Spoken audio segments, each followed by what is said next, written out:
Welcome to episode 17 of the EnglishAnyone.com Power Learning Podcast. I'm Drew Badger, the co-founder of EnglishAnyone.com, and it is a pleasure to be joining you again today. It should be a very, very interesting podcast episode. It's been an interesting day for me, actually, just trying to record this. This is the third location I've been using to try to record this episode because there's construction happening everywhere. So even if you can find a different place to record out here in my little town in Japan, there's lots of cars and little kids and dogs and all kinds of things. It's almost like a recording minefield. So no matter where you go, you're going to get some extra sounds, and the quality of the audio might not be as nice as it normally is. So I apologize for that, but you're in for some really great content today, and it should be a really fantastic episode for you. So I'll give you a lot to learn today and a lot that you can take from this episode and begin using in your life, not only to improve your English, but to improve other things and to find more success at anything that you want to do. So let's get into it. In this episode, I want to talk about doing the right things in the right way. Now, this is so important no matter what you want to do, but specifically for things that take a long time. So something like learning English, it's not something that you can do in one day. So it requires more time and more effort and more planning at the beginning so you can really figure out the best way to learn first, and then you can start learning new things. One really cool example, one of my aunts back in Chicago, she used to work for a project management group, and they showed me a recording one time of a house that was built in a few hours. Now, usually a house takes a long time to build, but basically what they had shown is that if you take a whole bunch of time and plan it out before you actually pour any concrete or put any glass windows or framing or anything else that's needed to build a house, you can plan for something, and if you do it the right way, then when you finally do that thing, you can do it much, much faster that way. So obviously, taking the time to build one house, all of that planning, maybe it's probably about the same amount of time, but if you use that same planning to make 50 different houses, that's where you've got a really great system there, and that's what I want to help you do today. So even if you're not a business or a large company or anything like that, you can always look for better systems to help you do the things you want to do. So figuring out first, designing the system you want, and then you can take that and do many different things with it. So today we'll be talking about doing the right things in the right way and also in the right order. So there's lots of things.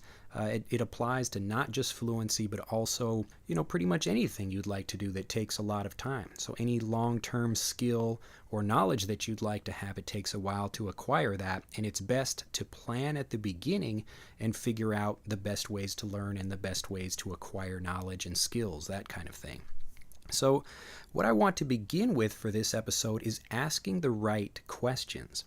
This is really important because when you ask the right questions, and by right questions, I mean questions that specifically give you targeted answers. And instead of asking something like, how do I get fluent, which is a very general, vague kind of question that I do get asked a lot, there's lots of pieces inside fluency. And so maybe some of that is pronunciation, and some of it is grammar and vocabulary and words and idioms, other things like that. But if you ask a general question, you're going to get a general answer, and it won't be very helpful for you.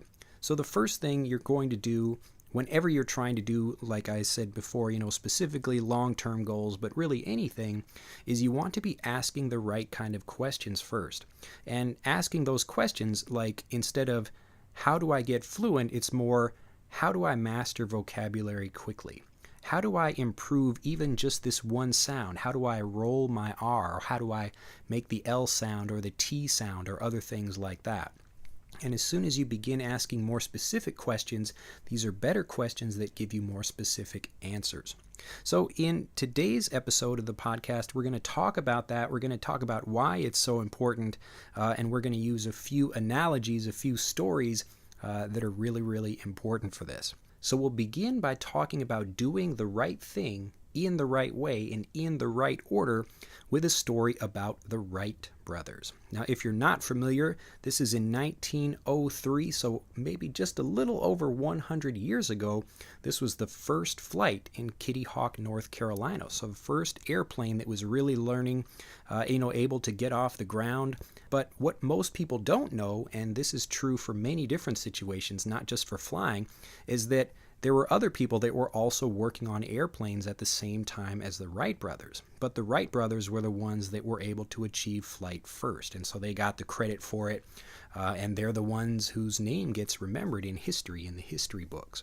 But another man by the name of Samuel Pierpont Langley, Samuel Pierpont Langley, he was also working at designing an airplane and building something that was competing with them at the same time. So he was using, he had more money for his project. He even had the backing of the Smithsonian. But basically, you've got kind of the underdogs here, like the two, the term underdog basically means the people you think probably won't win, and this is how movies are usually designed. You have like the underdog hero, like a movie like Die Hard, against a whole bunch of terrorists or something like that, people that are trying to take over the building. So Bruce Willis in the movie Die Hard was the underdog. He was the guy you root for because maybe he's probably not going to win, but you really want him to. So the Wright brothers, this is a classic story, that happened in real life in the same way. So the Wright brothers, maybe they, didn't have so much money and they're kind of going up against this other guy, but they had two different design philosophies. And this is really important. So what Samuel Pierpont Langley did was focus on the engine first. He really wanted to spend a lot of time designing an engine for a lot of power that would be able to pull an aircraft up into the air and then through the air. But what the Wright brothers did was they didn't worry about really the engine at all. They wanted to make something light that would actually be able to fly. So what they were really working on was a glider. Now, basically, you have two different design philosophies, and maybe they're both good, but, as history shows, the glider was the one that worked and was the one that created flight or made flight possible first. So what's really interesting about this story is that in these two different ways of looking at the problem of flight, really they had kind of two different questions. So Samuel Pierpont Langley is asking the question of how can I make an engine that's powerful enough to take a plane through the sky? And he was thinking about the kind of the force and maybe producing something powerful, while the Wright brothers were asking the question of how is flight really possible? Even, just making something that's light and able to get up and glide through the air, how can we make something like that? And then after that, once we get a nice design for something that can carry a person that can actually fly around, then we'll worry about the engine that we attach to that.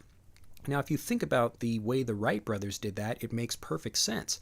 You would, instead of trying to design an engine first, you would create the body. That's the kind of right thing to do and in the right order. Because once you build that, then you can think about how you're going to have the engine attached to that. And they really didn't need much of an engine at all to attach to that. They just needed something to push the airplane along because they already achieved gliding, the ability to just kind of glide through the air with the design itself. Now, what's so interesting about this story, not only for English learners, but for anyone trying to do anything, is that the Wright brothers were really focusing on answering that right question of how can we just get something to fly? We don't need to worry about the propulsion. That's, again, it's a larger kind of idea where you're worrying about how to make something fly through the air, but also how to push it through the air. So they were just asking that one specific question.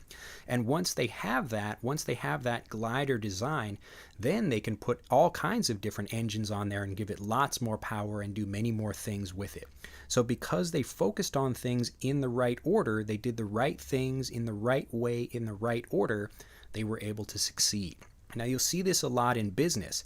Just kind of like look at the two different ways of thinking here. One is like the glider way of thinking, and one is the engine way of thinking. And people that have an engine way of thinking, when they talk about designing the engine for something first, what they're really doing is talking about all of the things that come after the real foundation of what it is you're working on. So we'll take business as an example. This is, something that, I fell into the trap of, and many people do when I hear people talking about starting businesses. What a lot of people do is they begin with all of the engine pieces instead of really answering the question of what's required to get a business running. So the way of engine, kind of the engine thinking we could call it, is thinking up a cool business name or getting your business cards or your website that really just aren't as essential as the real base foundation. And the kind of glider way of thinking, the opposite way of thinking, is what's really essential to have for a business. And the thing that's essential, the thing that every business needs, is a paying customer. That's just kind of the definition of a business. So not every business needs a business card. Not every business needs a website even. But what every business does need is a paying customer. So if you can focus on, okay, how can we get that thing? That's the real question, the real foundation of the business. And then once we get that, okay, now we understand how to get a paying customer. When you understand how to get just one paying customer, that's the glider. That's the thing that's really important to focus on. And then once you have that, then that's what's going to be able to take you into a whole bunch of different, crazy new ideas, because you can build the engine of the other things around that. So after you have the right way to sell people and you understand the message and the marketing, that kind of thing, the foundation of a business, that's when you can start adding the business cards and the website and all of those other things. So if you're, it doesn't matter if you're building a business or trying to get fluent, whatever it is, when you do things in the wrong order, it can be really confusing because you feel like you don't know what's wrong. So I know that happened to me when I was starting a business, a couple of years ago when I was first starting to think about business and learning about business ideas. And it's the same thing now that I think about it that happened when I was learning Japanese or Spanish or French, and I was kind of learning them the wrong way. So I began in this kind of wrong way. The first example is with business. So I would be, thinking about a cool name or, business cards or designing a website, all these other things. But that was before I even had like a paying customer at all. And when I think about it now, it seems so funny, but it's really the way most people do it.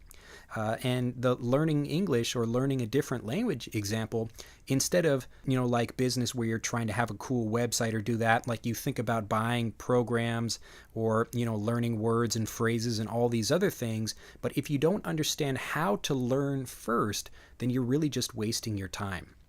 So let's say you could pay like a few $1,000s for an English program. You could even travel to America or some other English-speaking country and spend a whole bunch of money trying to learn all these other things, which are really kind of the engine. But what you should be focusing on is the glider. And the glider is actually how to learn.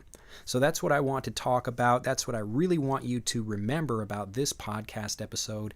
It's incredibly important for you to focus on doing the right things in the right way, in the right order. So again, the right order, we begin by how do we learn, and then thinking specifically about what, let's say we're thinking about how to remember words or how to pronounce certain things in a certain way. These are very specific questions that we ask. And once we understand all of these things, that's when you really begin to have a system, a true system of learning that enables you to go out and learn and get all the input and all of the other things that make kind of the engine part of the learning. So you don't begin by putting the engine in there. You begin by producing a glider. And that glider is a way of thinking. That glider is a way of behaving and a way of learning words and language and understanding how memory works. All of these things put together. And even though it may not seem like you're making a lot of progress at the beginning, as I like to say, it's better to measure 9 times and cut once than it is to measure 1 time and then have to cut 9 times after that. So this just means it's better to plan in the beginning so that after you've been doing something for a while, you've really planned it out. That way, when you finally begin taking action, it becomes really easy to do that. Now, as I was learning Japanese and these ideas started to occur to me when I was, I tell this story a lot that I was at a park and saw some Japanese children speaking with their mothers, and it occurred to me, wow, like they're really doing everything the opposite way that, I've been taught as a teacher and how I've learned for, becoming a language student. So it really occurred to me like, wow, I was actually doing things in the wrong way. I was learning the wrong thing, but I was also learning it in the wrong way. So instead of first understanding how to learn and then really developing a great system to help me learn, what I was doing was trying to get a whole bunch of input, a whole bunch of new words and phrases and idioms and ideas and things like that, because those are the kind of fun things that people want to learn. I wanted to learn a whole bunch of new words, but the problem was that because I hadn't understood how to learn, I was getting all of this information, but I wasn't retaining any of it. So if that problem has ever happened to you, you try to learn new words and you can't remember anything you're studying, the reason is because you're not studying that information in the right way. So we can learn, you could have one person that learns a new word and then another person that tries to learn that new word but can't. And the reason that is because one of them understands how to learn and they're learning something in the right way and the other person is not. So that's what I really want to impress upon you in this episode. It's really important to think about not only learning the right information in the right way, but also in the right order. So if you're struggling and you feel that you're not able to remember things or your pronunciation is not coming along, that means you have to take a step back and start learning things in the right way, in the right order. So, of course, you want to be studying the right things, which is, the kind of conversational English that you want to be speaking, especially if you're a student of mine. Obviously you're learning some things for business, but the things that you'll find in a textbook are not the things that are spoken on the streets. An American English speaker would understand those things that are in a textbook, but that's just not how we speak normally. So if you want to be a really great speaker, you have to begin with the right content. So this is part one of that. The right content is actually learning conversational English. The second part of that is learning the right content in the right way. Now, I'll kind of go into language learning a little bit more in depth right now, but I won't go into too much detail about it because there isn't so much time and I don't want to give you too much information. But the right way to learn something is, and I've talked about this many, many times, but basically what you're doing is if you take the right information, you have to break it down into pieces and learn those in steps. So if you try to take, like, let's say I'm going to sit down and my Japanese is not very good and I sit and watch a Japanese movie. Now, there are so many cultural references and idioms and phrases and maybe weird grammatical structures that I don't know. And it's not even that the language is so advanced, it's just almost like a foreign language from Japanese. So the Japanese that I hear in a textbook or from like a listening practice CD is just not the same thing as the Japanese I hear when I'm speaking with people normally or watching a movie. But usually normal conversation is kind of like that's the ultimate thing you should be studying, because even the English or the Japanese in my case from a TV show or a movie, it's a script. And so people aren't speaking exactly naturally. They have lines that they've been practicing. So it's kind of the second level, a level down from the native conversational English that you should be learning if you want to understand all of that. So if you can focus on understanding conversational English, then all of the other English becomes really easy. But if you start at the bottom and start learning textbook English, then it's much more difficult to try to work up through the levels. So again, that's what I mean about studying the right thing, which is that conversational English in the right way. And that right way becomes, how do we take this English and break it down into pieces and make it much easier to study, because it's just too much information coming to you at the same time if you try to watch it and you're not prepared. So if you are the kind of person that likes watching American movies, but you have to have the subtitles or you even have to have your own language come on, then you can enjoy that movie, but it's going to be very difficult for you to learn with that. And that's why a lot of people get frustrated. Again, they're trying to learn the right thing, but they're not learning it in the right way. And then you've got that order. You have to, begin learning the way to learn first. And that's why, when I at EnglishAnyone.com, one of the things that I'm such a kind of strong believer in is figuring out the best way to do things first, so that way when you actually begin studying the content, it becomes really easy for you. It's the same thing in language learning or business or sports or anything else. You master the fundamentals of how to do something. And that's why I talk so much in these podcasts about your psychology, how you think, and then the actual way that you learn. After that, all of the idioms and the phrases and the culture, it's very, very quick and easy to learn. But you have to master the basics. You have to do the right things in the right way, in the right order. So to help people do that, you can actually begin doing that right now. Try to find something at a level that you're comfortable with. It could be something you enjoy reading, or it could be something you enjoy watching. Actually, I prefer one of my favorite Japanese TV shows to watch to help me improve my Japanese is Sazae-san. And that is just it's kind of like the Japanese version of The Simpsons, but it's a little bit, it's very kind of expressing the culture of Japan, so you can learn a lot about things, but it's also for family, and it's quite easy for people to understand the Japanese in it. So I get to learn lots about the culture and learn how kind of family life is in Japan from this TV show. So it's just a cartoon, and I enjoy watching it. You can probably find it on YouTube, I imagine, if you want to practice. But whatever that content is, you begin by, especially if you can get a video of something, not just something on TV, because you want something that you can pause it and go back and review and rewind, that kind of thing.